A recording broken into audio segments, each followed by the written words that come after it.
But the Fever star is continuing to take steps toward full strength. Fever coach Stephanie White told Indy Star on a Fever Insider podcast, episode launching Wednesday this week.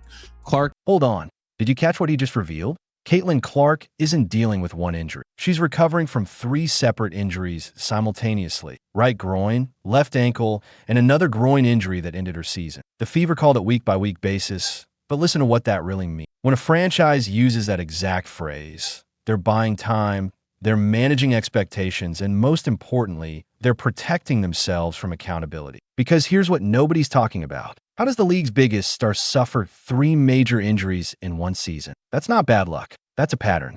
And before you think this is just about recovery timelines, wait until you hear what's really happening behind closed doors with her training staff. There it is. I don't trust the training with the Indiana Fever. This isn't some random hot take. This is a legitimate concern backed by evidence. Think about this timeline. Clark appeared in only 13 games, 13 out of an entire season, and now she's relegated to 2 on 2 and 3 on 3 drills, while the off-season takes away. Every day, she's not playing full contact. 5 on 5 is a day her skills aren't being sharpened against real competition. But here's the deeper problem.